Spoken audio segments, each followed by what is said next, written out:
Bonjour à tous. Il n'est jamais facile d'être repris.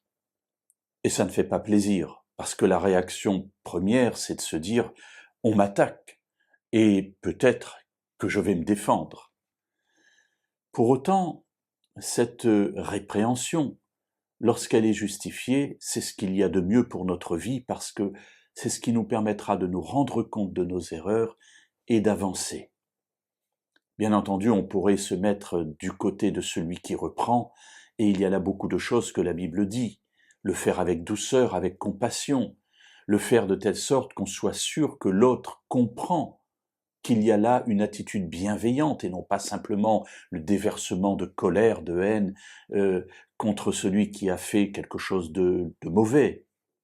Mais restons du côté de celui qui est repris.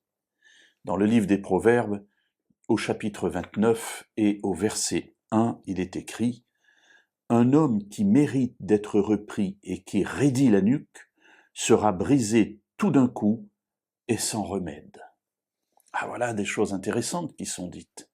Un homme qui mérite d'être repris. On est bien là dans la situation où il y a bien eu un problème. Il n'y a pas de doute là-dessus.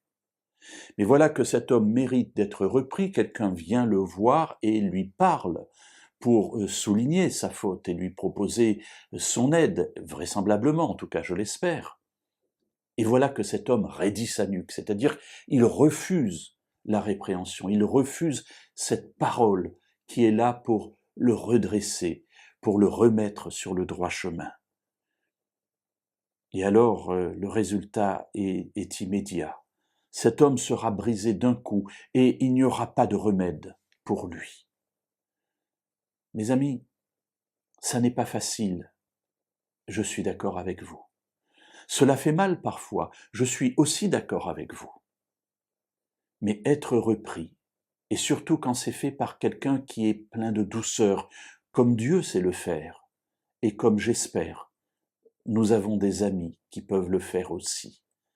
C'est ce qu'il y a de mieux pour nous, parce qu'ainsi nous sommes sur la voie du progrès.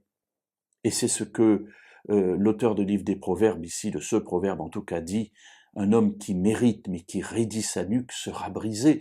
Quelle issue y a-t-il lorsqu'on n'écoute pas une parole de répréhension? Alors faisons, j'allais dire contre mauvaise fortune, bon cœur, et lorsque nous sommes repris, essayons de voir la réalité de ce qu'il y a derrière, pour que nous puissions vivre, et non mourir avec cette nuque raide qui sera brisée sans remède.